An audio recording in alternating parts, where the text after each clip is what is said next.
Donc bonjour à tous et ravi de vous retrouver pour ce rendez-vous sécurité mensuel. Donc pour ceux qui nous rejoignent pour la première fois, juste vous rappeler que du coup ces rendez-vous sécurité s'inscrivent dans un partenariat avec la DRET Occitanie, l'ensemble des acteurs du PRST et également les 13 CCI territoriales avec qui nous co-animons de façon alternative ces webinaires. Donc, je suis Vincent Garneau, je suis chargé de projet santé-sécurité à la CCI Occitanie et aujourd'hui, donc, je co-animerai ce webinaire avec ma collègue des Pyrénées-Orientales, Sonia Poulot. Donc, l'objectif de ce rendez-vous santé-sécurité, c'est de vous présenter donc, sur ces thématiques un point d'actualité ou une thématique spécifique. Donc, on privilégie en fait le format avec un rappel réglementaire, un point de contexte. Puis, généralement, on présente via nos experts une méthodologie, des outils et on s'appuie également sur, lorsque c'est possible, un retour d'expérience en privilégiant bien sûr l'entreprise. Voilà. Ensuite, on vous donne en général des compléments bibliographiques, les liens vers les acteurs concernés et également, on essaie de mettre en avant les aides qui sont mobilisables sur la thématique qu'on présente. Donc, les webinaires sont enregistrés. Vous pouvez les retrouver sur notre chaîne YouTube.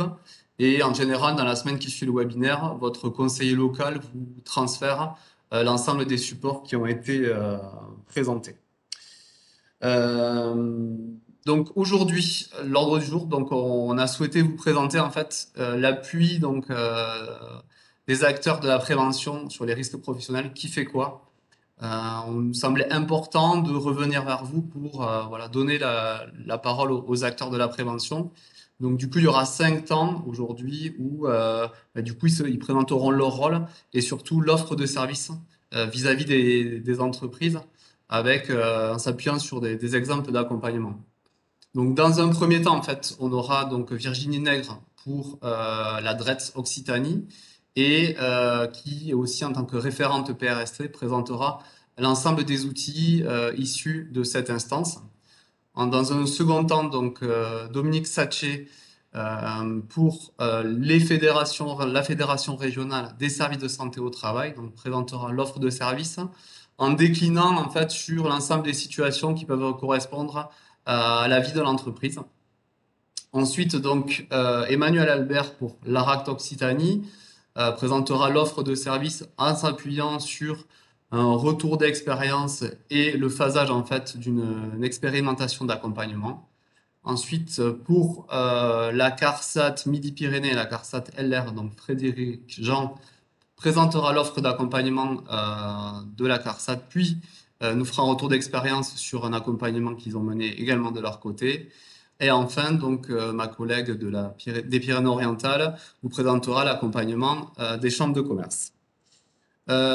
Écoutez, je pense qu'on a fait le. Voilà. Après, il y aura un espace, un temps d'échange à la fin de ce webinaire.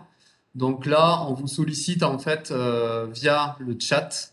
Donc vous pouvez poser vos questions au fil de l'eau et on y répondra en suivant après l'intervention de tous nos experts. Voilà, écoutez, je vous souhaite un bon webinaire et puis on rentre directement dans le vif du sujet. Donc je vais vous juste une petite partie introductive sur voilà, le contexte et les acteurs internes, puisqu'après, donc, on donne la parole aux acteurs externes. On se posait un peu la question, lien santé, sécurité, performance, en fait, pourquoi on nous présente ça, mythe ou réalité?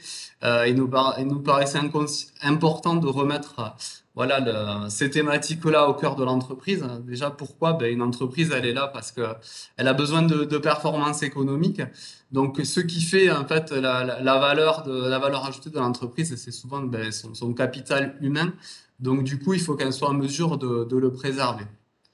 Ce capital humain, il rentre dans quoi? Il rentre dans la performance opérationnelle. Donc, du coup, pour arriver voilà, à créer la performance, il faut arriver à manager, il faut avoir du coup toute la prévention qui va rentrer en fait sur le maintien de cette performance opérationnelle. Si on perd du coup ce capital, on va perdre en qualité, on va perdre en production et du coup l'entreprise en sera impactée. Sur le volet du coup social, eh ben, c'est l'ensemble des conditions de travail qui vont du coup indirectement être impactées si jamais eh ben, du coup on perd en termes de qualité au niveau de la santé et de la sécurité. Et puis il y a bien sûr le volet juridique qui rentre en compte puisque le chef d'entreprise en tant que garant en fait de la santé et sécurité de ses salariés a ce volet juridique qu'il doit respecter et la thématique santé-sécurité est bien évidemment au cœur de cela. Donc on avait prévu un petit quiz pour introduire cette slide. Malheureusement, voilà, on l'a pas aujourd'hui. C'était de vous questionner en fait sur quel acteur en fait, quels sont les acteurs qui vous paraissent le plus important en termes de prévention et de santé dans l'entreprise. Donc on les a listés ici. Donc l'employeur bien sûr, voilà, en tant que représentant légal et la réglementation qui s'applique à lui en termes de prévention des risques professionnels, bien évidemment, et puis également sur sa capacité de résultat vis-à-vis de la santé et de la sécurité. Ensuite, on peut voir sur les salariés qui sont compétents en la matière, donc ceux qui ont, on va dire, des prédictions pour s'occuper de cela. Donc, il y a soit le référent sécurité, les services comme le responsable hygiène, sécurité, environnement, qui, par leur fonction, en fait, vont avoir des prédominances sur ces thématiques. Le service des ressources humaines, qui forcément, par le côté formation, le côté juridique également, vont avoir à traiter ces sujets-là. Tout ce qui est manager, les managers, avec, oui, dans les consignes qu'ils vont donner, vont forcément rappeler des règles à ce niveau-là. Les membres du CSE, donc on a traité ce sujet un petit peu lors du dernier webinaire, avec notamment voilà, des commissions spécifiques santé-sécurité ou des points à l'ordre du jour qui vont traiter de ça. Et ensuite, les salariés, alors au sens large, plus ceux certains qui sont identifiés avec des thématiques telles que sauveteur secouriste ou équipier de première intervention. Donc voilà, un petit rappel sur tout ça pour vous dire qu'en fait, ben oui, la sécurité, ça reste l'affaire de tous.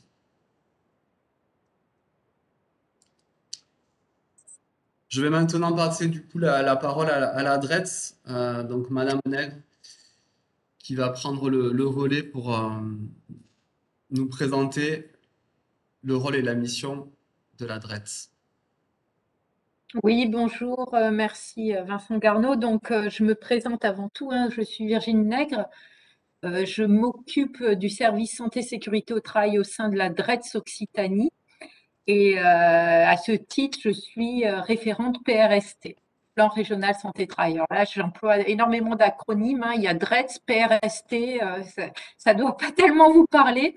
La DRETS, c'est en fait la fusion de la directe et de la direction régionale de la cohésion sociale au 1er avril. Et elle a plusieurs missions, mais je ne vais pas pouvoir toutes les développer ici, évidemment. Ses missions essentielles, c'est protéger, accompagner, développer sur les champs de l'économie, par exemple l'accompagnement des entreprises, de l'emploi, tout ce qui est, à titre d'exemple, indemnisation et suivi de l'activité partielle, ça doit vous parler puisqu'on a beaucoup utilisé ce dispositif pendant la crise sanitaire. Solidarité, ça va être la lutte contre la précarité avec le plan logement. Et aussi, et j'allais presque dire surtout, la politique du travail, et c'est sur ce point-là que je vais me concentrer aujourd'hui. Donc, le pôle politique du travail de la DRETS Occitanie veille à la fois au respect du droit du travail par le conseil et le contrôle. C'est la mission essentielle du système d'inspection du travail, mais je vais y revenir, ça sera mon premier point. appuie le dialogue social et le développement de la représentation du personnel, que ce soit le dialogue social interne à l'entreprise à travers le CSE, la protection des représentants du personnel, ou externe à l'entreprise au niveau départemental ou régional, assure la veille et le suivi des relations individuelles et collectives de travail, et enfin promeut la qualité de l'emploi, l'amélioration des conditions de travail et la santé au travail. Cette santé au travail, on la développe à travers un plan qui s'appelle le plan régional santé-travail, et ça sera l'objet de mon second point. Donc, bon, l'inspection du travail, tout le monde connaît, mais finalement, je ne suis pas sûre que tout le monde sache exactement quelles sont les missions essentielles. Donc, il m'a paru important de développer le rôle de l'inspection qui est d'informer, conseiller, concilier et contrôler. Alors, dans quel cas une entreprise doit s'adresser à l'inspection du travail? Ben, si elle a besoin d'une information ou d'un conseil sur une disposition légale, sur l'application d'une disposition légale au sein de son entreprise, si elle souhaite faciliter ou améliorer le dialogue social dans son entreprise, ou si une entreprise fait l'objet d'un contrôle de l'inspection ou a été destinataire d'un courrier. Donc, un des rôles que tout le monde connaît de l'inspection, c'est le contrôle. Le contrôle de l'inspection du travail qui est là pour assurer des conditions de travail et d'emploi convenables et qui vérifie l'application de toutes les dispositions du Code du travail et des conventions. Certaines dispositions légales ou réglementaires prévoient d'ailleurs un recours obligatoire à l'inspection du travail, préalablement à la mise en œuvre des mesures d'organisation du travail. Je pense par exemple, si vous souhaitez licencier un salarié candidat ou élu à des missions de représentant du personnel, eh bien, il va vous falloir l'accord de l'inspecteur du travail. Une seconde mission qui est essentielle également pour un inspecteur du travail, c'est de faciliter le dialogue entre employeurs et salariés. Pourquoi? Parce qu'un inspecteur, un agent de contrôle de l'inspection du travail connaît bien l'environnement humain et matériel de l'entreprise. Donc, de ce fait, il est aussi l'interlocuteur naturel des partenaires sociaux. Donc, il peut agir, si les deux parties sont d'accord, bien entendu, face à un blocage de négociation entre employeurs et salariés. C'est l'interlocuteur privilégié dans ces cas-là. Et enfin, une mission importante, c'est celle d'information et de conseil, puisque comme il est l'interlocuteur des représentants du personnel, il est aussi celui de l'employeur. Et puis, il peut orienter, conseiller, expliquer toute l'application de la réglementation qui est très vaste au sein de l'entreprise. Donc, bon, j'ai mis l'annuaire de l'inspection du travail sur ce support pour que vous puissiez vous adresser à l'inspecteur ou l'agent de contrôle compétent pour votre entreprise. Un autre service qui s'occupe du renseignement en droit du travail, c'est justement eh bien, le service de renseignement en droit du travail des dettes. Alors, pour qui? Pour tous les salariés et leurs employeurs du secteur privé. Là, je vous rassure, la confidentialité des plaintes, des demandes, pardon, est assurée. Et pourquoi? Pour répondre à toute demande de renseignement, mais là de manière plus générale relative au droit du travail. Si vous avez une question sur votre contrat de travail, sur la durée du travail, sur le salaire, eh bien c'est bien ce service qu'il va falloir contacter en appelant un numéro que j'ai indiqué ou sur rendez-vous, il va falloir vous inscrire. J'ai aussi indiqué que le service n'était pas compétent pour certains points, notamment calculer vos droits au chômage ou constituer un dossier prud'homal. Voilà, donc ça, c'est l'aspect inspecteur du travail, l'aspect interne de la DRETS. Mais la DRETS travaille aussi à coordonner, à piloter un plan qui s'appelle le PRST. Alors, le PRST, c'est un acronyme qui désigne la feuille de route de tous les acteurs de la prévention, ici présents d'ailleurs, pour mener à bien des actions partenariales en santé au travail.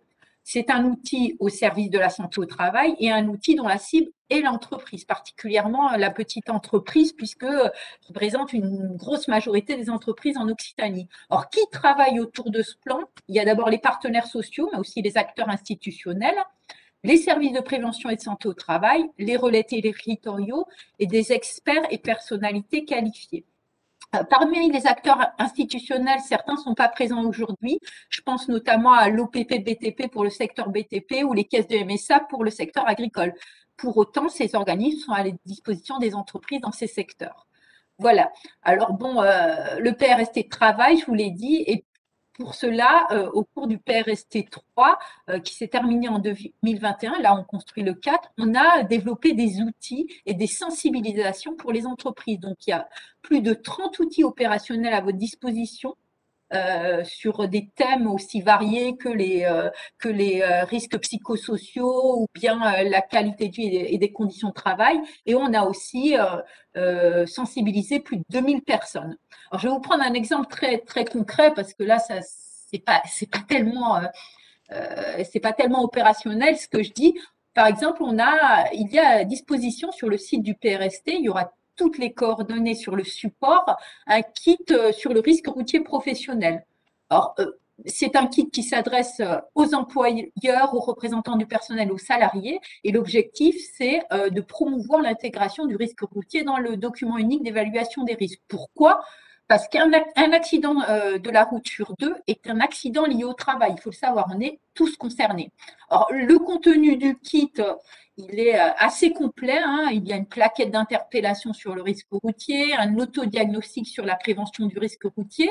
Il y a aussi une petite vidéo, pas très très longue, mais qui est très, très intéressante, il me semble, de sensibilisation sur ce risque, et puis des fiches d'analyse d'accident, un tableau de recensement de ressources, donc qui peuvent vous aider dans la mise en place d'actions de prévention autour de ce risque. Et d'ailleurs, pour compléter ce que je dis, je sais que le groupe de travail du PRST sur le risque routier organise le 11 mai un webinaire à destination du grand public pour parler de ce risque. Donc là aussi, toutes ces informations seront sur le site du PRST. Toutes ces informations vous seront communiquées, bien entendu. Voilà, je souhaitais développer ces deux points. Je ne vais pas être tellement plus longue parce que on est là pour être aussi synthétique. Donc un aspect, j'allais dire, inspection du travail, interlocuteur de proximité pour conseiller, concilier, contrôler. Et puis aussi, on développe en matière de santé et sécurité au travail tout un panel d'outils et de sensibilisation autour des sujets majeurs actuellement. Voilà. Très bien, merci Virginie. Du coup, juste vu que vous avez été très efficace au niveau du timing, on va s'autoriser Ah, une question parce qu'il y a une question dans le chat et du coup, elle est vraiment sur le PRST, donc je me permets de la poser. Euh, bien sûr. du coup, est-ce que le PRST est un référentiel pour les entreprises ou c'est pour les acteurs externes de la prévention, sécurité, santé au travail? Alors, je vais répondre assez simplement, c'est les deux. Alors, la cible principale majeure, c'est évidemment l'entreprise, comme je vous l'ai dit, particulièrement la petite entreprise qui a peu d'éléments à sa disposition, hein, mais bien entendu, parfois on s'appuie sur des relais externes qui peuvent porter le message du PRST. Donc, on travaille entre acteurs et puis on propose des outils. Et ces outils peuvent être utilisés autant par des relais que par les entreprises elles-mêmes. Mais la cible reste bien entendu l'entreprise. Très bien. Du coup, merci pour ce complément. Euh, et du coup, ben, Dominique Satché pour Présence Occitanie va nous présenter donc, à quoi peut bien servir un centre de santé et de prévention et de santé au travail. C'est une question que beaucoup d'entreprises doivent se poser. Alors, tout d'abord, Dominique Sadger, Présence Occitanie, j'en suis l'animatrice et c'est une fédération qui regroupe l'ensemble des services de prévention et de santé au travail de l'Occitanie. On essaie de coordonner nos actions et de faire progresser notre action en particulier vers les TPE, PME. Et il y a beaucoup à faire.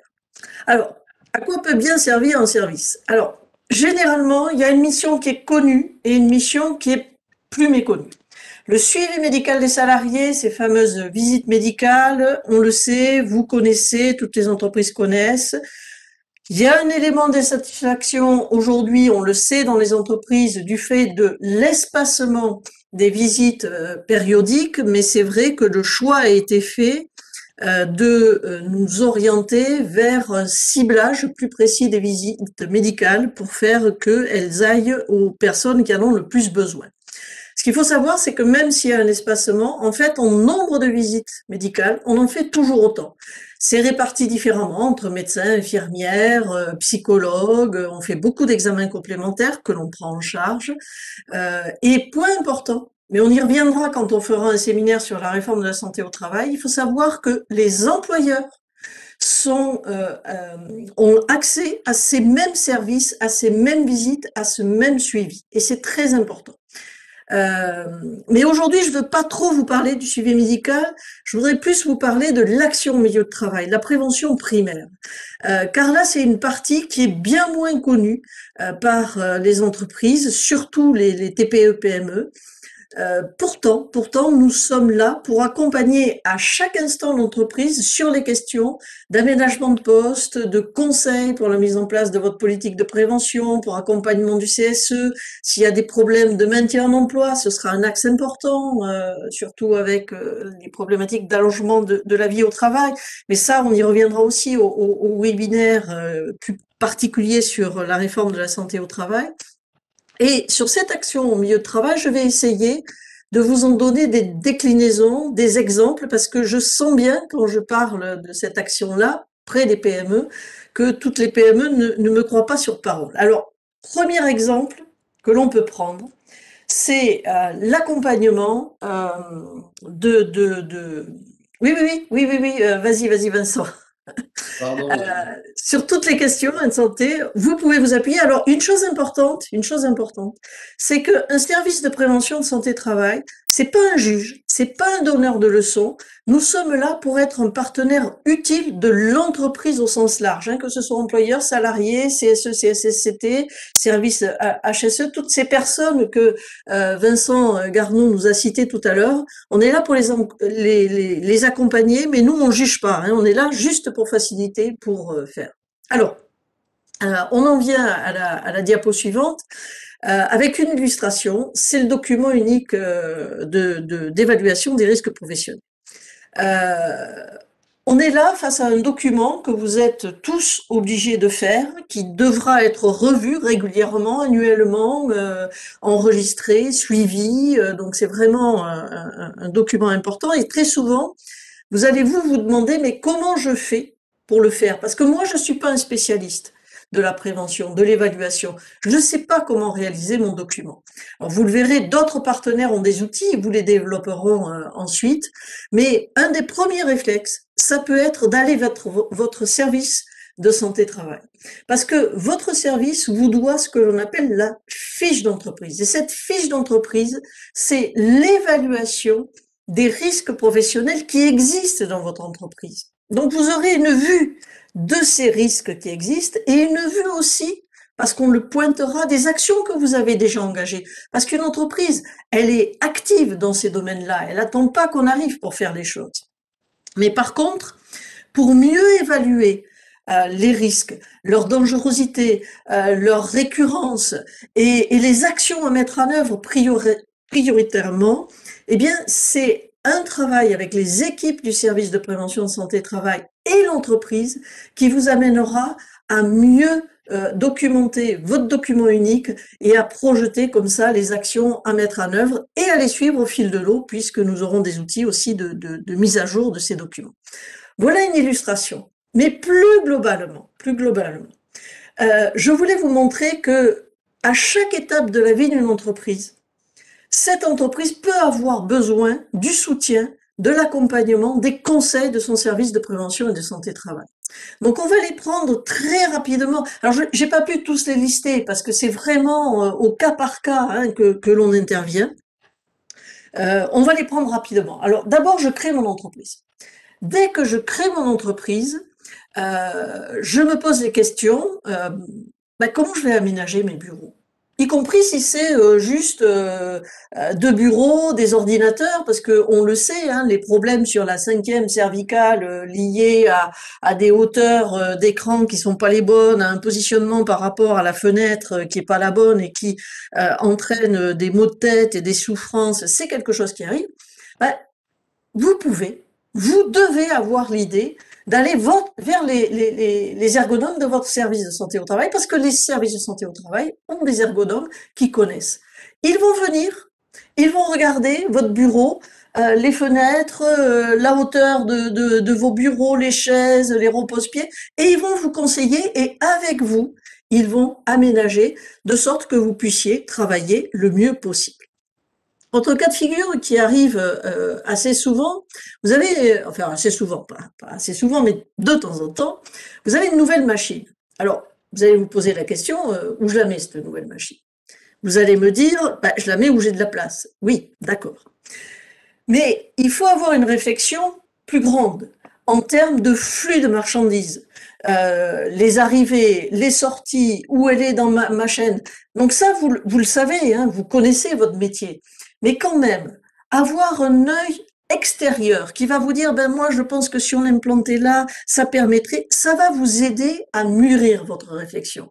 Et donc, avec les équipes de votre service de prévention et vous-même, votre connaissance de l'entreprise, vous allez pouvoir dire, ben, ce serait mieux de la mettre là, parce que pour la fluidité du travail, pour la sécurité des salariés, c'est bien mieux de cette façon.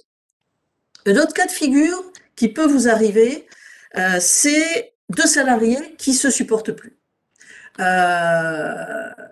Ils sont en conflit tout le temps, sauf que vous avez besoin des deux pour travailler et vous devez les faire travailler. Et là, très souvent, on est très démunis. Ce qu'il vous faut savoir, c'est que au sein de vos services de prévention de santé et travail, il y a des psychologues qui sont habitués à l'analyse des situations. Et si vous leur demandez d'intervenir, ils vont venir, ils vont vous écouter, ils vont écouter vos salariés, ils vont essayer de comprendre la situation de travail pour essayer de lever les verrous qui attisent cette tension et qui permettent aux salariés de travailler ensemble. Alors on fait pas des miracles, hein, on fait pas des miracles, mais c'est important parce que c'est difficile de trouver des compétences aujourd'hui. Donc quand on a ces compétences dans l'entreprise, il faut tout développer pour les garder et pour pouvoir répondre à nos clients. Les ergopsychos des services sont là pour ça. Autre cas de figure, vous, chef d'entreprise ou responsable, manager, vous dormez plus, vous sentez que vous êtes à bout, mais vous vous dites, je peux en parler à personne. Parce qu'un chef d'entreprise, ça doit être fort. Ça doit pas flancher. Et donc, vous êtes tout seul avec ça, avec cette tension, et vous savez pas vers qui vous tournez. Eh bien, si, il y a une personne vers qui vous devez vous tourner, c'est très important, c'est votre médecin du travail. Parce que votre médecin du travail, c'est pas que le médecin du travail de vos salariés, c'est aussi votre médecin du travail. Il faut lui demander de vous rencontrer. Il faut lui expliquer ce que vous vivez. Et il est là pour vous aider. Éventuellement, si vous le souhaitez, pour aller vers un psychologue qui vous aidera encore plus à prendre de la distance par rapport à ce stress que vous vivez forcément, parce que quand on est un chef d'entreprise, c'est souvent très compliqué. Donc ça, c'est vraiment une dimension importante et en plus, ça vous permettra de travailler un lien privilégié avec votre médecin du travail qui rendra ensuite votre coopération pour la mise en œuvre des mesures de prévention de manière beaucoup plus positive. Autre cas de figure qui peut vous arriver, vous avez un donneur d'ordre qui vous demande d'utiliser des produits qui sont hautement toxiques. Il y a des têtes de mort partout dessus.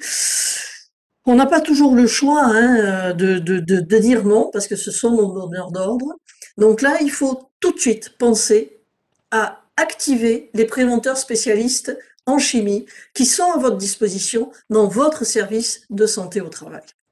Ces préventeurs vont venir, vont analyser les fiches de données de sécurité, vont vous dire comment traiter, éventuellement trouver des solutions alternatives, mais on le sait, sur les cahiers des charges des donneurs d'ordre, de temps en temps, on n'a pas le droit de chercher un autre produit. Et si on ne peut pas trouver une autre solution, ben voir comment on protège au mieux, comment on informe au mieux les salariés. Et ça aussi, c'est un travail que l'on fera ensemble, entreprise, service de santé au travail, de prévention santé au travail. Enfin, autre cas de figure qui arrive. Dans les PME, TPE, l'employeur est très proche de ses salariés. Il les voit et un jour, il peut repérer qu'un de ses salariés va pas très bien. Mais il sait pas comment l'aider. Il n'a pas les bons outils, il sait pas comment faire. Et bien là aussi, c'est pareil.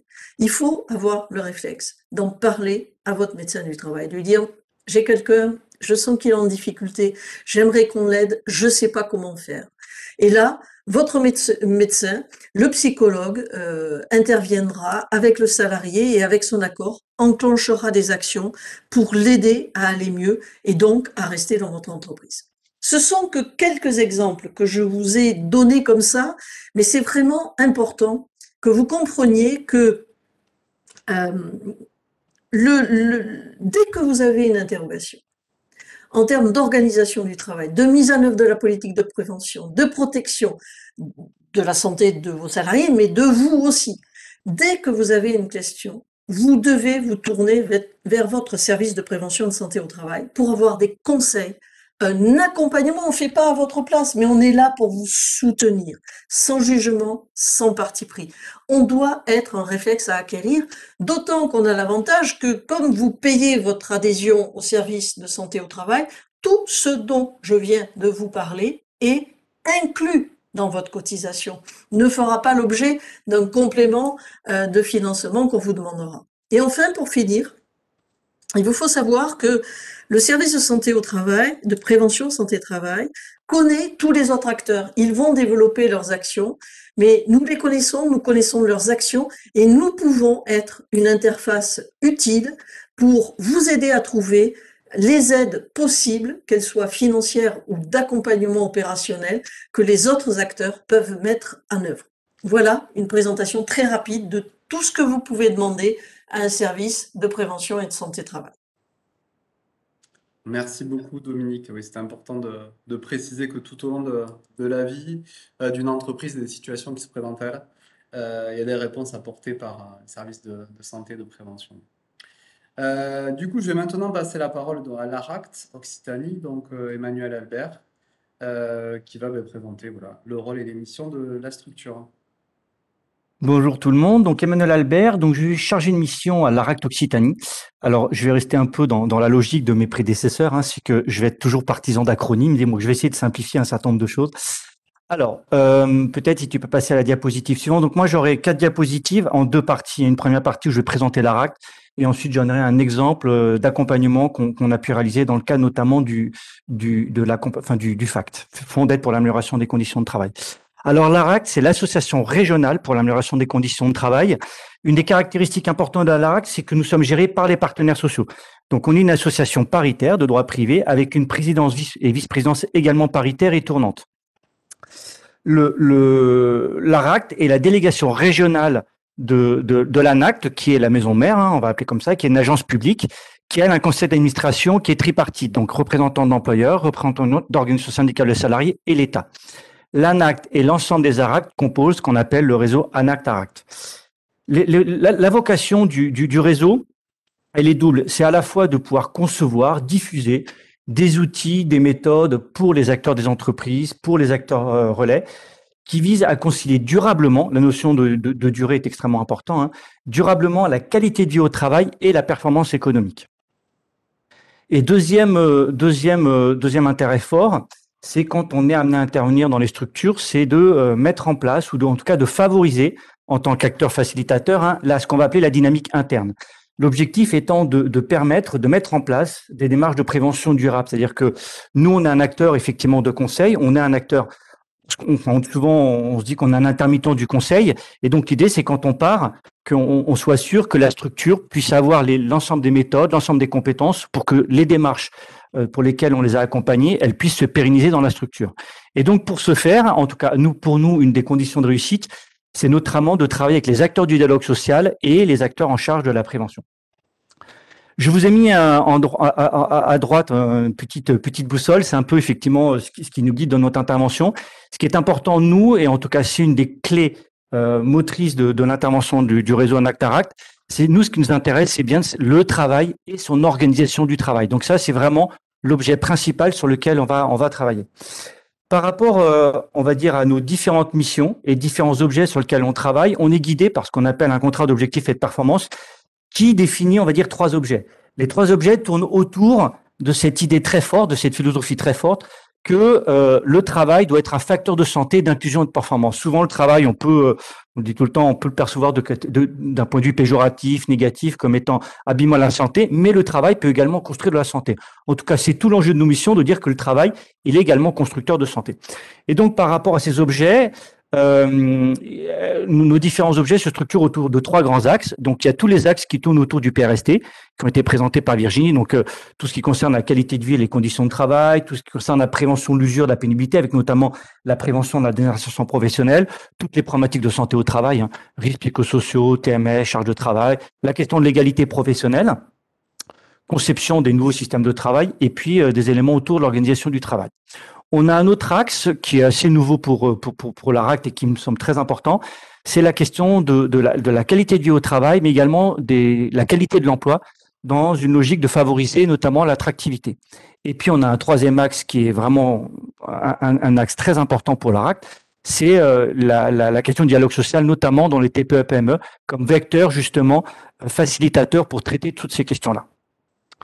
Par rapport à nos différentes missions, donc comme je vous disais, c'est d'accompagner et d'outiller les entreprises, les acteurs relais et les partenaires sociaux dans le champ des conditions de travail. Je les ai résumés autour de 4 grandes missions. Première mission, c'est la notion d'expérimentation. Donc on peut être amené à accompagner des entreprises, donc toujours on répond nous à des demandes sociales. Donc on rentre pas comme ça dans des structures, il faut toujours qu'il y ait une demande sociale. Donc elles peuvent être soit individuelles, soit ça peut être des actions dites collectives. Ce qui est important, c'est que tous les accompagnements qu'on est amené à réaliser, c'est des accompagnements personnalisés et adaptés à l'histoire, à la structure de l'organisation. Avec de facto, dans la mesure du possible quand ça existe, la mise en place d'une instance de pilotage paritaire. Pour nous, c'est une des conditions sine qua non pour effectivement que l'ARACT puisse intervenir. Deuxième type de mission, ce sont des actions de formation, de sensibilisation qu'on peut être amené à réaliser, toujours effectivement dans les différents objets sur lesquels on intervient. Donc, dans la cible, ça peut être les entreprises, les branches ou les organisations syndicales d'employeurs ou de salariés. Deuxième mission, c'est des missions qu'on peut être amené à réaliser dans le cas d'appui spécifique. Donc, je vous ai présenté 2 dispositifs qui existent au niveau du réseau. Donc, le premier dispositif, c'est les dispositifs à réseau, qui est un dispositif qui est porté par le réseau ANACT et le ministère du Travail. C'est appui aux relations sociales. C'est un dispositif d'appui dans des structures où il y a des relations conflictuelles. Deuxième type d'action spécifique, c'est un appui au montage des dossiers FACT. Donc le FACT, c'est un fonds d'aide pour l'amélioration des conditions de travail. C'est, on va dire, un fonds qui permet de financer du conseil pour des structures, pour des porteurs de projets. Et pour faciliter notamment la distribution de ce fonds, le réseau ANACT procède maintenant sous forme d'appel à projets. Et je vous ai mis les appels à projets qui vont être diffusés en 2022. Donc il y en a 2 nationaux et un régional. Donc les 2 nationaux, c'est l'appui au développement d'une culture de la prévention des risques professionnels pour les TPE-PME. Et le deuxième appel à projet national, c'est la transformation du travail et le management. Et ensuite, l'ARACT a déposé effectivement un dossier pour essayer de piloter au niveau de l'Occitanie un projet. Donc, on va essayer de mobiliser à la fois des structures, des porteurs de projets sur le thème des conditions de travail comme facteur d'attractivité des entreprises et de la prévention de la désinsertion professionnelle des salariés. Quatrième mission, évidemment, c'est une mission très importante pour nous, c'est la question du transfert. Comme je vous disais, notre objet principal, c'est de pouvoir concevoir des outils, des démarches pour essayer d'outiller au maximum les acteurs des entreprises, les acteurs relais. Et donc, ce transfert, il se perçoit au niveau de colloques, soit par des ressources thématiques et méthodologiques, ou des outils en ligne qui sont gratuitement accessibles sur le site de l'ANACT et du réseau ANACT-ARACT. Peut-être maintenant présenter une action spécifique que l'on a menée dans le cadre du FACT. Donc c'était un exemple d'expérimentation. Donc l'ARACT est intervenu pour appuyer techniquement le porteur de projet. Donc c'était un FACT qui avait été déposé par un porteur de projet qui était Fibois dans les filières des acteurs de la scierie et de la construction bois autour du projet attractivité et performance de votre entreprise avec un objectif sous-jacent, c'était de prévenir l'usure professionnelle, la pénibilité et d'améliorer les conditions de travail, justement, comme facteur favorisant l'attractivité. Donc, l'ARACT appui technique aux porteurs de projet et on a appuyé également une structure qui est intervenu une fois que l'appel à projet était déposé, donc il ne pouvait plus être accompagné par des consultants. Donc à ce moment-là, RACT est intervenu pour l'accompagner. L'objectif du FACT, il est double, c'est à la fois de pouvoir accompagner les projets des structures participant au FACT dans leur projet d'amélioration des conditions de travail, mais également l'objectif principal, c'est de pouvoir diffuser de la connaissance, de capitaliser donc toutes les expériences, donc il y en avait eu 8 pour mémoire, structures qui ont été accompagnées, donc diffuser justement tous les expériences issues de ces accompagnements dans un petit guide qui a été réalisé et qui est gratuitement accessible justement pour toutes les structures qui le souhaitent et qui permet de capitaliser justement ce qui a été fait sur ce champ-là. Donc peut-être mettre une focale plus spécifique sur l'ARACT dans le cadre effectivement d'une expérimentation. Donc ce que vous disiez, c'est un accompagnement individuel qui a été réalisé. Donc par rapport à projet prévention de l'usure, donc là c'était une scierie. Donc l'idée, l'ARACT, il a ce double objectif, c'était de pouvoir de favoriser donc en tant qu'acteur facilitateur la mise en place de la démarche. Donc on a travaillé sur la structuration de la démarche avec la mise en place d'un comité de pilotage paritaire. Après, évidemment, une démarche classique, élaborer un diagnostic, construire un plan d'action, mettre en œuvre le plan d'action, et puis ensuite faire une évaluation des actions pour voir si les actions proposées, elles sont efficientes ou pas. Et je me suis volontairement focalisé sur deux types d'outils qui ont été laissés à la structure justement pour que demain elles soient en capacité de pouvoir capitaliser et d'essaimer et de reproduire ce type de démarche. C'est un outil sur le diagnostic où l'objectif c'était effectivement d'essayer d'objectiver en tout cas de faire un inventaire de toutes les situations problèmes qui pouvaient être à l'origine de ces problématiques de pénibilité. Donc l'idée c'était d'objectiver avec des cas concrets, en tout cas objectiver au travers de situations concrètes de travail, y compris on utilisait des photos, des vidéos, etc. Donc avec cette idée, c'est qu'on identifie la situation problème, on identifie quel type de conséquences elle peut avoir pour les individus et pour l'organisation, la performance du travail, quelles sont les causes de cette situation problème et ensuite quelles sont les ressources au quotidien qui permettent aux personnes de faire malgré tout le travail.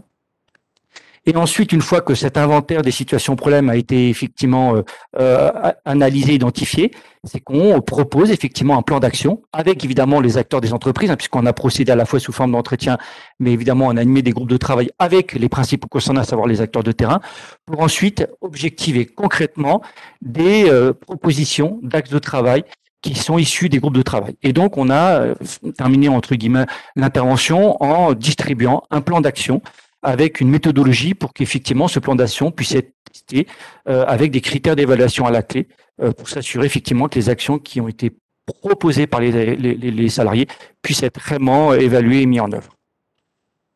Voilà concernant ma présentation de l'ARACT. Je vous remercie. Merci Emmanuel. Mais du coup, on va continuer avec donc Frédéric Jean, Carsac Languedoc-Roussillon, qui va présenter sur le même modèle l'offre de service pour du coup les CARSAT Languedoc-Roussillon et les CARSAT Midi-Pyrénées. Bonjour à tous. Je suis ravi de pouvoir présenter notre offre de service. Donc sur le territoire Occitanie, nous sommes deux CARSAT les messages que j'ai à vous faire passer sont très simples et c'est une manière de vous permettre d'accéder à notre offre de service. Alors d'abord, rappelons notre rôle et nos missions. En CARSAT, nous avons deux missions. Donc déjà, nous représentons l'assurance maladie et risque professionnel. Deux de ces missions, avant d'en venir à la prévention, nous assurons la santé des salariés au travers de la tarification, la notification, le calcul et la notification des taux de cotisation pour chaque établissement pour permettre une réparation des accidents pour les victimes d'accidents et de pouvoir financer des actions de prévention. Ces actions de prévention, elles sont là pour permettre d'améliorer les conditions de travail dans les entreprises, puisque nous représentons à la fois les intérêts des employeurs et des salariés dans nos modes d'intervention. Donc, on va à la fois aider vos entreprises, aider les branches professionnelles qui vous représentent pour évaluer et prévenir ces risques. Et puis, dans nos modes d'intervention, on va pouvoir intervenir soit directement, soit en partenariat avec des organismes de formation, avec des partenaires. Le but étant de pouvoir conseiller, appuyer vos démarches de prévention. Alors, cet accompagnement, il s'appuie sur une offre de services variés en prévention, que je vais vous présenter maintenant. D'abord, au plus près de vos besoins, c'est de vous accompagner dans la mise en place de vos démarches.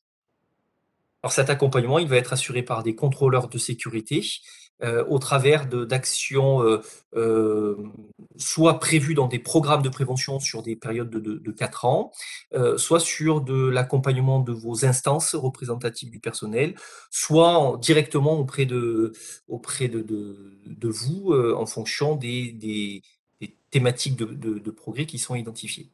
Et puis en fonction de cet accompagnement, on va pouvoir vous faire bénéficier tout d'abord d'une expertise technique. Cette expertise technique, elle va s'appuyer à la fois sur l'aide à la conception des lieux et des situations de travail. On peut intervenir très en amont de vos projets, dès la programmation, dès un avant-projet sommaire. Nos équipes sont en capacité de vous conseiller pour intégrer des prescriptions de prévention le plus en amont possible de vos projets. Et puis, au fur et à mesure de l'évolution de vos postes de travail, on peut là aussi intervenir pour vous donner des conseils, soit dans la conception des lieux, mais aussi dans la conception des situations, en termes d'organisation, de prévention. Et puis, en termes de technique également, faire bénéficier nos interventions en métrologie, que ce soit des compétences liées aux mesures physiques ou aux mesures chimiques, qu'il s'agisse d'aller expertiser des problématiques liées au bruit, aux vibrations, à l'éclairage, à la ventilation, aux ambiances thermiques. Ces compétences sont mobilisables en fonction de vos besoins. Autre aspect qui permet d'accompagner vos démarches de prévention, c'est de vous aider par des aides financières. Alors, il y a 2 types d'aides financières. Je ne rentrerai pas dans le détail cet après-midi, mais sachez que des aides financières sont à disposition des entreprises qui comportent moins de 50 salariés. C'est ce qu'on appelle les subventions prévention TPE. Elles sont thématiques par secteur d'activité ou par risque. Et un autre dispositif d'aide financière, là pour les entreprises de moins de 200 salariés, dont les secteurs d'activité sont concernés par des conventions nationales, on peut mettre en place ce qu'on appelle des contrats de prévention. Et ces contrats de prévention, c'est, comme son nom l'indique, c'est un contrat, c'est-à-dire que chacune des parties prend des engagements pour faire progresser la prévention dans l'établissement.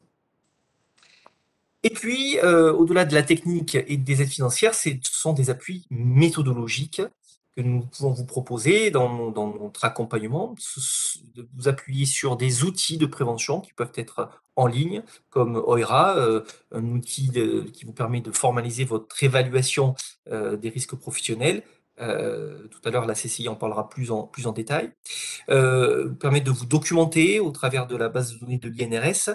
Également, l'INRS vous met à disposition à la fois un catalogue de formation et beaucoup de formations par des organismes que nous habilitons, donc sur des référentiels mis en œuvre par notre réseau, mais déployés dans vos entreprises par des organismes habilités par nos soins. Et puis enfin, pour animer au niveau de ces secteurs, des clubs thématiques organisés dans l'année.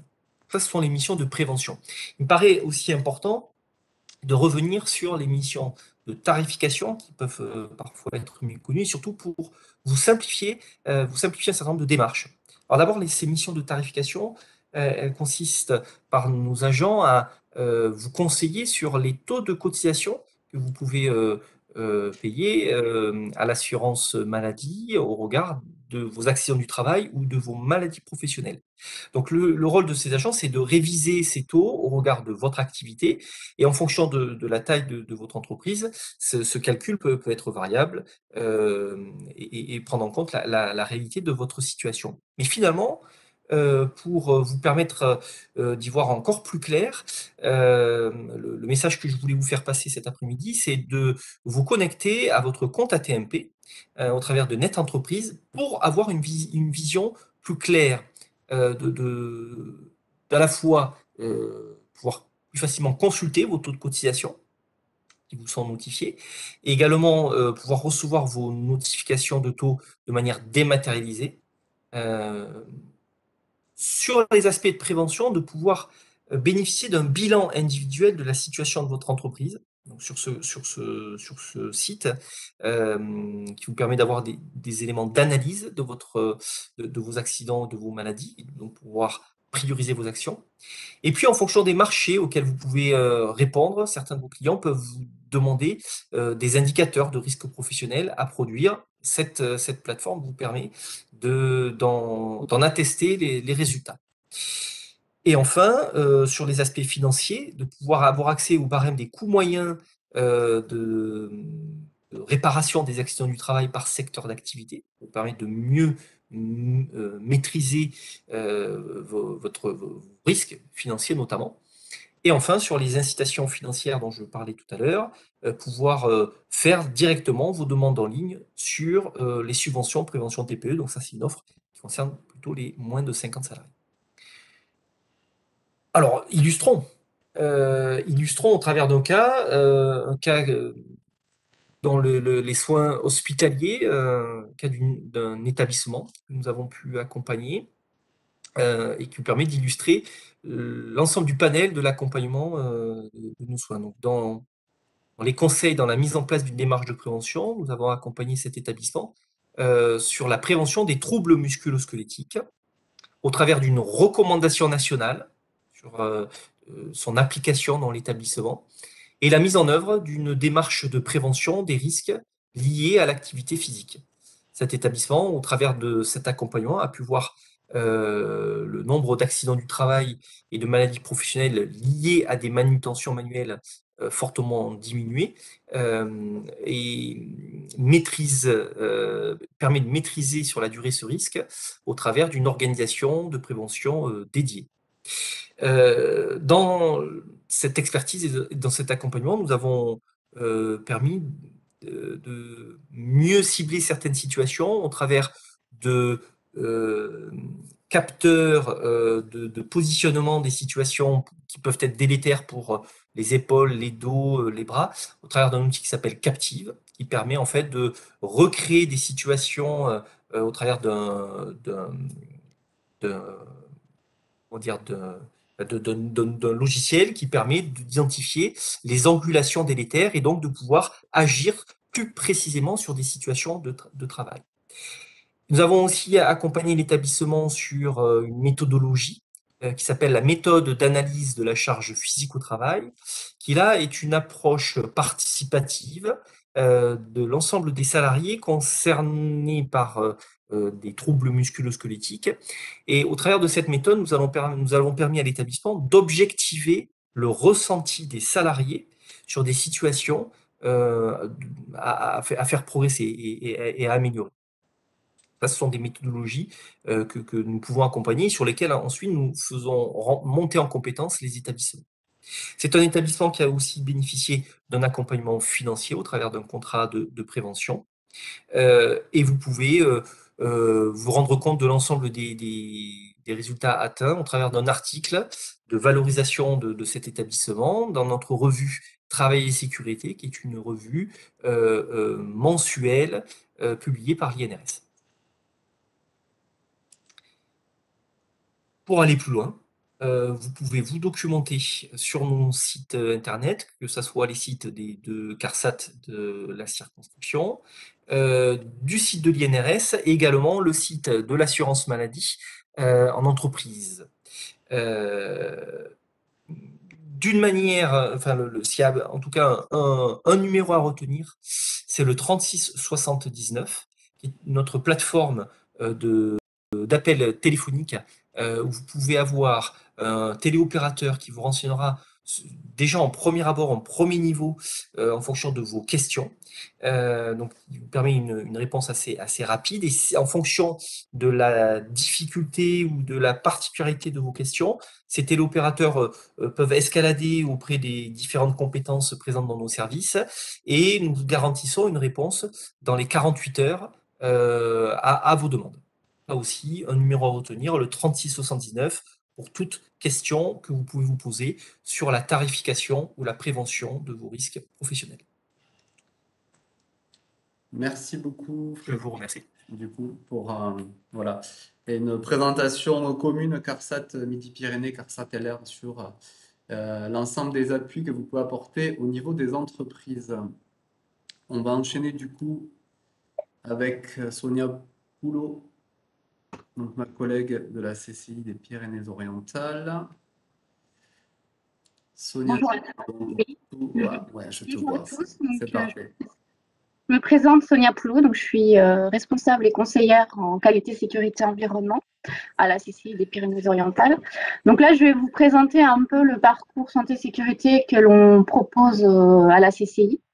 Donc, l'objectif des solutions, c'est de s'inscrire dans un contexte qui est de préserver la santé-sécurité des salariés.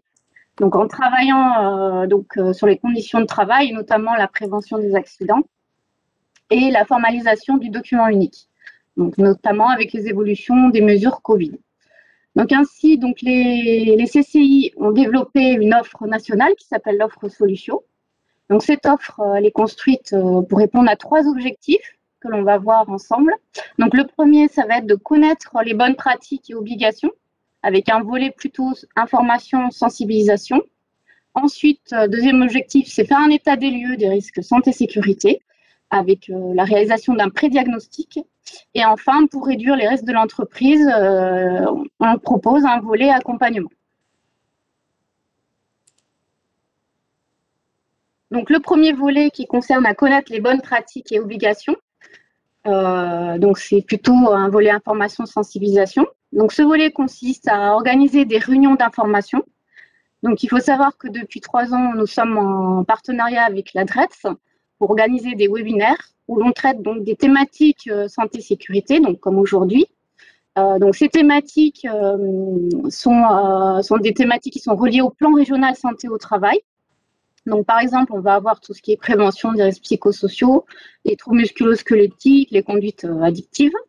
Donc ces webinaires sont animés comme aujourd'hui par des experts qui vont traiter en 3 parties la thématique, avec des rappels réglementaires. On va aussi apporter une méthodologie par rapport à la thématique, avec la présentation d'outils opérationnels ou management.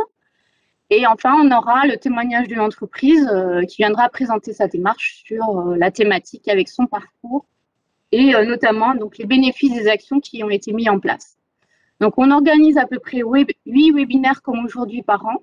Donc, ces webinaires sont suivis d'un mail envoyé à chaque participant qui leur permet d'avoir accès donc, notamment à la présentation sous format PDF. Et ensuite, on donne aussi accès à des ressources et des contacts utiles. Donc, il faut savoir que ce coût de webinaire est pris en charge par la CCI et l'ADRETS. Donc, suite à ces webinaires et en relation avec les thématiques, donc, il faut savoir que nous organisons des ateliers au niveau des CCI locales. Donc, ça permet aux participants des entreprises d'échanger avec les experts, là plus particulièrement sur leurs problématiques individuelles. Donc, également, vous avez l'accès à l'information pour l'entreprise avec une newsletter mensuelle QSE. Donc, cette newsletter permet de connaître l'actualité régionale et réglementaire, avec notamment donc, des bonnes pratiques, l'accès aux derniers décrets, aux événements en sécurité, à des formations et de la veille. Donc, cet abonnement newsletter est gratuit sur inscription près de chaque CCI locale. Voilà, donc vous pouvez nous demander, il n'y a pas de souci, qu'on vous inscrit. Pour aller plus loin au niveau de l'information, donc le service CCI de veille en droit de l'environnement, CCI France, propose un service juridique qui s'appelle enviroveille.com. Donc ça, vous pouvez y accéder soit en libre ou en payant, suivant les fonctions demandées. Donc, vous pouvez accéder notamment à une alerte réglementaire par mail tous les 15 jours, une veille personnalité mensuelle et une base de données juridique avec l'accès à des fiches en permanence. Également, vous pouvez accéder aussi au courrier de l'environnement industriel une fois tous les 2 mois. Donc, vous pouvez tester ce service et après faire votre choix sur le service que vous souhaitez ensuite acquérir. Deuxième objectif, donc, c'est faire un état des lieux avec le chef d'entreprise sur les risques santé-sécurité avec la réalisation d'un pré-diagnostic. Donc, cet état des lieux, santé-sécurité, il doit être réalisé dans l'entreprise. Donc, le but, c'est d'aider le chef d'entreprise avec un outil simple pour qu'il soit en règle avec le code du travail et notamment qu'il identifie donc, les actions prioritaires santé-sécurité à mener pour préserver les salariés. Donc, le conseiller sécurité va se déplacer en entreprise, donc il va réaliser une visite des locaux qui lui permettra d'identifier les risques. Et lors de l'entretien, donc soit avec le responsable de l'entreprise ou le responsable sécurité ou RH, il fera le point sur la politique santé-sécurité actuelle, notamment l'organisation générale. Ensuite, on fera un zoom sur les risques spécifiques, donc notamment tout ce qui est risque routier, chimique, travail en hauteur, TMS. Et derrière, on va approfondir sur des thématiques comme les formations, l'accueil réglementaire et les situations d'urgence, incendie, explosion. Donc, à partir du recueil de ces informations, le conseiller va faire l'ébauche d'un plan d'action et ce pré-diagnostic aura un livrable qui sera sous forme d'un rapport Word et un tableur Excel qui sera fourni à l'entreprise donc, sur la base des éléments qui auraient été vus lors de la visite des locaux. Donc, il faut savoir que ce pré-diagnostic, aujourd'hui, il est pris en charge par la CCI dans le cadre de financement sur l'État, dans le cadre du plan de relance écologique. Voilà, donc vous pouvez vous adresser à votre conseiller en local. Ensuite, nous allons passer donc à la partie sur l'accompagnement pour la réduction des risques en entreprise. Donc, il faut savoir qu'on a développé des partenariats avec les CARSAT Midi-Pyrénées et Languedoc-Roussillon, et plus précisément la branche de prévention des risques professionnels. Donc, pour accompagner les entreprises, donc principalement, on va être sur de la TPE-PME pour l'élaboration de leurs documents uniques. Donc, on organise des ateliers par secteur d'activité, et là, on va utiliser deux outils. Donc, tout d'abord, l'outil Waira, dont on a parlé tout à l'heure avec la CARSAT. Donc, c'est un outil qui est développé par l'INRS pour l'évaluation des risques professionnels et l'élaboration du document unique, qui sera également accompagné d'un plan d'action sécurité. Donc ça, c'est un outil qui est assez simple. Il apporte une méthodologie pour que l'entreprise elle soit autonome dans l'évaluation de ses risques et elle permet de se mettre en conformité avec les obligations légales. Donc chaque participant pendant l'atelier pourra créer son compte sur le site Waira et il sera accompagné évidemment par un conseiller CCI et un expert CASAT pour la rédaction du document unique. Donc, l'objectif de cet atelier, c'est que l'entreprise, elle reparte au bout de 3 heures avec son document unique et son plan d'action formalisé donc, sur l'outil en ligne. Donc, cet accompagnement, il faut savoir, il est pris en charge par la CCI via un partenariat avec la CARSAT. Donc, il ne faut pas hésiter à nous contacter. On a également un autre outil en ligne sur l'évaluation des risques qui est CRICH, et là, qui est plus spécifique à l'évaluation des risques chimiques. Voilà, c'est-à-dire le risque d'exposition. Donc, cet outil peut être utilisé pour tous les secteurs d'activité, donc à partir du moment où vous gérez des produits d'entretien, voire si vous produisez des produits dangereux. Donc là, en fait, l'objectif, c'est de lister les produits chimiques utilisés dans l'entreprise. Donc là, on va faire aussi un lien avec les fiches de données de sécurité, donc les FDS. Et ensuite, on fera un calcul d'exposition qui permettra de dresser un plan d'action prioritaire. Donc, cet outil il a aussi d'autres fonctions, comme la proposition de produits de substitution. Donc, pour cet atelier, donc là, on est systématiquement accompagné d'un expert CARSAT ou, selon les territoires, d'un toxicologue qui fait partie donc, notamment du service de santé au travail, qui pourra répondre donc, aux questions spécifiques des entreprises. Donc voilà, je vais finir avec le dernier accompagnement qui est le coaching individuel santé-sécurité, où là, l'objectif, c'est d'accompagner l'entreprise en individuel et de la rendre après autonome. Donc, c'est un peu une formation sur mesure, on va dire. Donc là, ça va se dérouler en 2 parties. La première partie, c'est l'accompagnement sur mesure d'un conseiller CCI pour réaliser ou mettre à jour le document unique. Là, on va proposer un outil qui a été développé par les conseillers sécurité Occitanie. Donc, dans cet outil, il y aura la transmission d'une méthodologie pour évaluer les risques, notamment en identifiant les unités de travail, les risques avec leur cotation. Et tout ça pourra déclencher donc, un plan d'action qui pourra être suivi avec un tableau de bord. Donc, vous pourrez notamment donc, identifier les risques prioritaires et également les budgets sécurité que vous devrez consacrer donc, à vos actions. La deuxième partie de l'accompagnement, qui pourra se poursuivre selon l'entreprise, c'est l'accompagnement donc sur le plan d'action, avec notamment s'il y a des achats de matériel à faire qui sont nécessaires pour diminuer les risques. Donc, on pourra orienter en fait l'entreprise sur des subventions, notamment CARSAT ou des subventions région. Donc là, au niveau de la prise en charge, le tarif dépend de la durée d'accompagnement, voilà, avec une base de 650 € jour. Voilà, donc voilà, c'est tout ce qu'on propose ici au niveau de l'ensemble des CCI territoriales de la CCI Occitanie. Merci Solina. Cette présentation des services des CCI Occitanie. Du coup, on passe au temps d'échange. Donc là, vous pouvez poser vos questions à l'ensemble des intervenants. Donc, il y en a une qui était déjà plus ou moins orientée, je pense, vers le service de santé au travail. Je vais remonter du coup dans le fil pour la retrouver. Oui, il y avait une question sur les fiches d'entreprise, effectivement, et par rapport à la réalisation du document unique. Il semblerait qu'il y ait beaucoup d'entreprises qui n'aient pas de fiche d'entreprise. Dominique, je ne sais pas après si vous voulez en dire plus. Alors, c'est une intervention très pertinente parce que effectivement, il y a eu à un moment donné de l'histoire des services de santé au travail un abandon un petit peu des fiches d'entreprise. Alors, c'est vrai que les fiches d'entreprise ancien modèle aidaient pas beaucoup l'entreprise à mieux comprendre sa situation et ses risques professionnels. Il faut bien l'avouer. Et puis un jour, on nous a dit on va changer la forme de la fiche d'entreprise. Il va y avoir un décret. Le décret n'est jamais sorti, donc c'est plutôt bien parce que du coup, les services de santé au travail ont réinvesti la fiche d'entreprise et l'ont fait évoluer pour que ce soit un regard extérieur, comme disait la personne qui posait la question. C'est un regard extérieur qui arrive avec une dimension de préventeur des risques professionnels, mais aussi une dimension médicale, puisqu'on fait les entretiens, on peut se nourrir aussi des entretiens médicaux pour comprendre ce qui se passe. Donc la fiche d'entreprise, effectivement, c'est quelque chose qui est très important.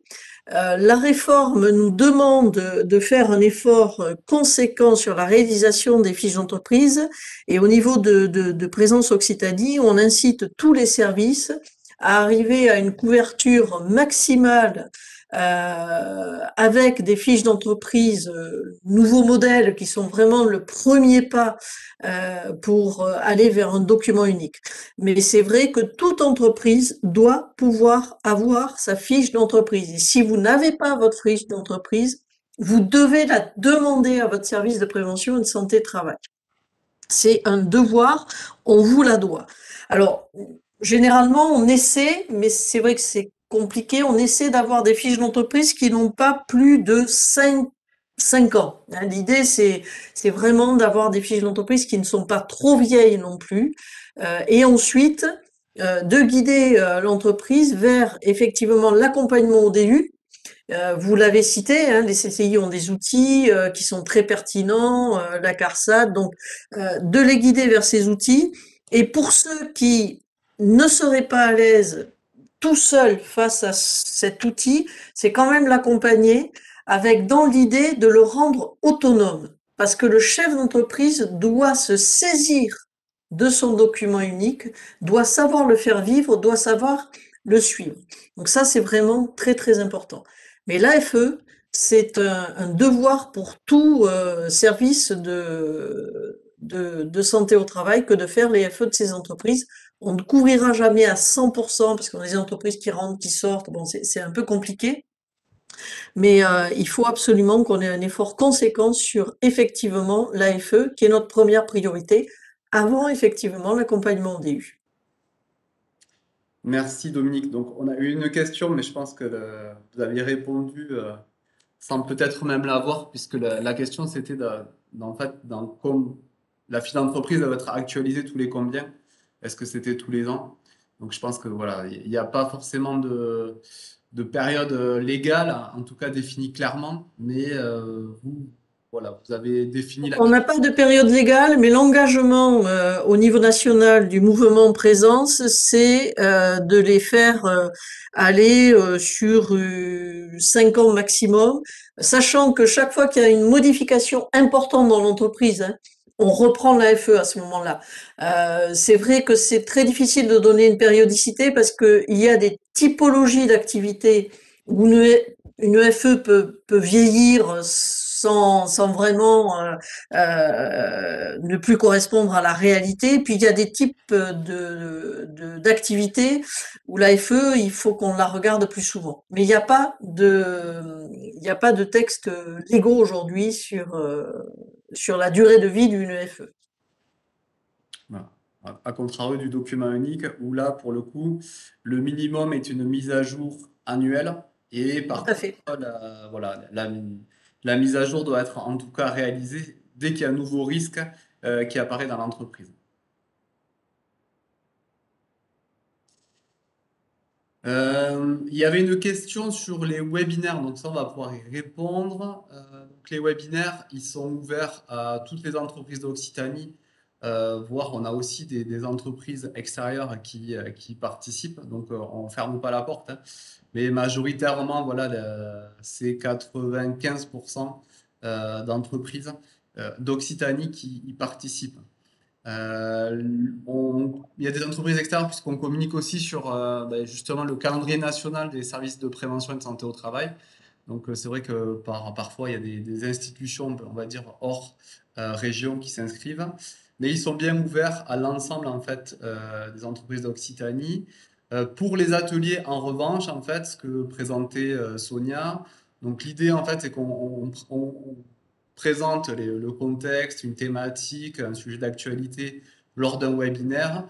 Et ça, c'est plutôt voilà, en fonction de la disponibilité, de la sensibilité de la CCI territoriale. Elle peut être à même de présenter un atelier sur le sujet en lien avec cette thématique, où là, on fait appel à un expert et qui vient sur une demi-journée, en fait, réexposer plus en détail avec une partie où il y a beaucoup plus basé sur les échanges et on peut déjà commencer à traiter de façon plus personnalisée les problématiques d'entreprise. Ça, c'est organisé vraiment en local, voilà, par les CCI territoriales. Et du coup, pour avoir accès à tout cela, inscrivez-vous en fait auprès de votre CCI territoriale sur la lettre, puisque dans l'agenda qu'on tient mensuellement, on précise en général dès qu'on a les dates, donc en général c'est 2 mois, 3 mois à l'avance, on vous indique les ateliers qui vont être réalisés, donc tant sur ceux en lien avec cette opération DRETS, où on essaie de mettre au maximum en avant les outils, la méthodologie du PRST, que dans les partenariats qu'on a avec la CARSAT pour l'animation des ateliers OIRA ou des ateliers CERIC. Voilà, il y avait une intervention aussi d'une personne, Pour l'outil Wayra, il y en a qui voulaient avoir un aperçu. Donc, vous pouvez, sur Internet, vous pouvez saisir Wayra. Donc, c'est assez simple après pour y accéder. Mais sinon, on vous donnera le lien pour pouvoir regarder déjà à quoi ça ressemble, quoi. Mais sinon, je vous invite à venir à nos ateliers. Qui seront bientôt communiqués par chaque CCI territoriale. Voilà. Si je Du peux coup, il préciser. y avait une question spécifique sur les ateliers OIRA, notamment en fonction des secteurs d'activité. Donc, je vois Frédéric qui a levé la main, c'est le spécialiste en la matière. Donc, on va le laisser Il y a répondre. une quarantaine d'OIRA qui ont été développés sur les 3 dernières années par les CARSAT et l'INRS, dans un objectif de répondre à la variété des TPE représentatives du tissu économique français. Donc vous trouverez l'ensemble de ces OIRA sectoriels ou par type d'activité, soit sur le site de l'INRS, soit des liens sur les sites des CARSAT. Voilà, où on utilise un moteur de recherche très, très connu. Vous tapez OIRA et votre secteur d'activité, vous devriez trouver le secteur qui vous concerne. Et ensuite, effectivement, les ateliers déployés en partenariat avec les CCI vous permettront après de rentrer dans l'outil si un accompagnement est nécessaire. Donc voilà, une variété de secteurs d'activité qui a été développée par nos soins. Merci Frédéric. Donc, petite précision, c'est vrai que on essaye d'élargir le panel d'accompagnement des secteurs d'activité. Historiquement, en tout cas au niveau des CCI, on va plutôt vous accompagner sur les secteurs d'activité de l'hôtellerie, le commerce et la restauration, puisque c'est des outils qui ont été créés au début. Donc ça, c'est quelque chose de récurrent. On en fait, je pense, depuis 2015 sur cette thématique-là. Et puis sur ceux qui sont sortis là, les années précédentes, donc on a fait des accompagnements sur tout ce qui était commerce de proximité, alimentaire, commerce non alimentaire de proximité. Donc voilà, c'est vrai que c'est aussi notre cible, les commerçants. Et puis on a pu également faire le secteur garage et le secteur transport. Voilà. Donc n'hésitez pas à solliciter en tout cas votre CCI local sur ces accompagnements-là, puisqu'on privilégie bien évidemment le format atelier, mais on a également la possibilité, à plus faible marge, mais d'accompagner d'un point de vue individuel sur des demandes spécifiques.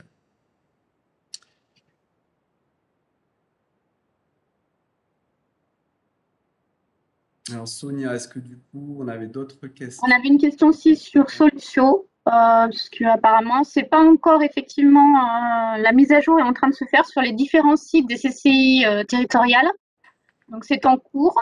Par contre, ce qu'on peut faire, c'est vous donner les fiches produits qui sont identiques, quelle que soit la CCI en Occitanie. Mais c'est vrai qu'on est en train de faire la mise à jour parce que c'est tout neuf en fait. Cette offre, elle vient du national et là, elle a été déployée au niveau régional. Et, vous aurez aussi le contact au niveau de la CCI Haute-Garonne. Voilà. Mais enfin, ce que je vous ai présenté, c'est identique, quelle que soit la CCI en Occitanie. Donc, dans le lien, là, on a la partie ressources, hein, je vais peut-être le présenter. Donc, vous retrouvez là sur le support qui vous sera envoyé, bien sûr, les coordonnées de tous vos intervenants qui sont synthétisés ici. L'ensemble des liens, en fait, utiles. Donc, les liens sont actifs hein, en général sur le support qu'on vous envoie en PDF. Comme ça, vous avez directement accès aux ressources. Donc, c'est sur ce. Je rajouterai du coup peut-être les liens sur les outils OIRA qui sont habituellement, on les présente fréquemment, mais on le remettra. Et du coup, sur ce lien-là, en fait, voilà, sur les deux volets CCI Occitanie, vous avez le lien pour la chaîne YouTube pour revisionner les webinaires, donc les rendez-vous sécurité qui sont par thématique. Et du coup, sur ce volet-là, c'est là où vous allez retrouver en fait l'ensemble de l'offre Solutio. Donc là, on a présenté l'offre santé-sécurité. Sachez qu'il existe la même chose sur le volet énergie et le volet environnement. Donc avec chaque fois, ces trois niveaux de détail, formation, sensibilisation et accompagnement. Et ensuite, il y a aussi sur certains des volets, on va dire, montée en compétences vers de la formation. Et du coup, si je fais défiler les ressources, vous retrouvez ici l'ensemble des outils. Donc, Virginie Nègre vous a parlé. On n'a pas pu tous vous les présenter. Et voilà, si vous allez sur le site du PRST, sur l'onglet documentation, vous allez retrouver l'ensemble de ces outils. Donc, des outils simples, voilà, on en a beaucoup parlé, avec le lien de la fiche entreprise pour, du coup, comment évoluer sur le document unique. Après, il y a des fiches spécifiques voilà, sur la conception des locaux, le risque chimique. On en a parlé aussi avec le risque routier. Et puis, en suivant, voilà, il y avait des outils spécifiques à la crise. Donc, on espère, je pense, tous qu'ils soient derrière nous. Et ensuite, des outils sur la continuité au travail, notamment tout ce qui est vieillissement actif et maintien dans l'emploi. Et puis, un bilan un petit peu des opérations qui ont été faites voilà, sur le PRST3. Et je crois que dans les mois qui arrivent, là, le PRST4 va venir faire toutes les mises à jour sur les nouveaux axes de travail. Enfin, le diagnostic, il est complètement d'actualité, si je puis me permettre, Vincent, hein. On a fait des focus sur la santé au travail des femmes, sur le maintien dans l'emploi, qui sont très, très récents. Et le 4, effectivement, doit être validé au mois de mai. Donc là, on poursuit nos travaux, hein. Voilà.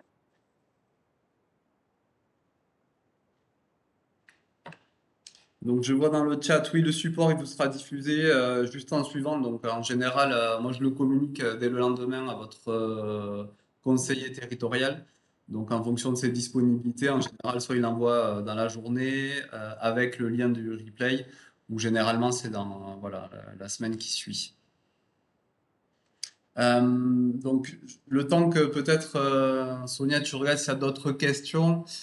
En général, on a l'enquête de satisfaction où voilà, on vous demande ce que vous avez pensé du webinaire, de la qualité. On aurait aimé avoir le retour en tout cas sur ben, est-ce que vous avez pu découvrir dans les prestations qui ont été proposées aujourd'hui des nouveautés, en espérant qu'elles vous soient utiles en tout cas. Vous sollicitez bien sûr à les utiliser. Et on vous pose également la question, voilà, si vous avez des questions complémentaires sur des sujets plus précis. Donc n'hésitez pas, en tout cas, on fera le relais, hein. Je pense que vous avez bien compris.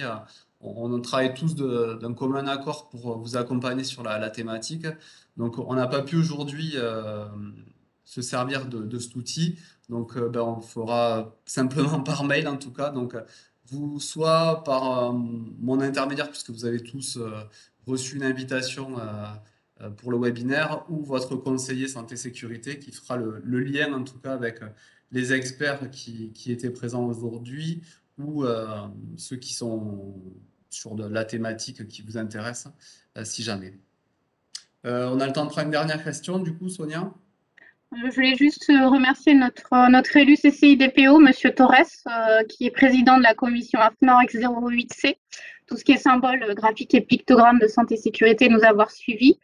Et voilà, donc je donnerai ses coordonnées aux différents experts et inversement, de toute façon, toutes les coordonnées des experts d'aujourd'hui seront communiquées sur le support à l'ensemble des participants. Donc merci à Monsieur Torres de nous avoir suivis. Bon, mais écoutez, merci. Le timing est respecté puisqu'en général, on finira en 16 heures, donc c'est parfait. Merci à tous pour la qualité de vos interventions. Merci à vous pour votre participation. Et voilà, ben, du coup, on se donne rendez-vous pour les prochaines échéances. Donc, sur le support, vous avez l'agenda avec les liens actifs pour vous inscrire. Donc, un sujet qui va être d'actualité puisque vous le savez, dès lundi, du coup, il y a le protocole santé-sécurité pour les entreprises qui va changer. Donc, on présentera voilà, le télétravail et la qualité de vie au travail sur le prochain webinaire qui sera en lien avec du coup cette actualité-là. Et puis pour les prochains, donc le risque de chute en hauteur au mois de mai et en juin, on vous en a un peu parlé. Voilà, on présentera ben, voilà, ce qui va changer en matière vis-à-vis de la nouvelle loi santé-travail avec un zoom particulier notamment voilà, sur le document unique, puisqu'on on pourra pas traiter l'ensemble des thématiques. Voilà, ben, merci à tous et puis bonne fin de journée et rendez-vous du coup le 7 avril prochain. Au revoir. Au revoir. Au revoir. Au revoir.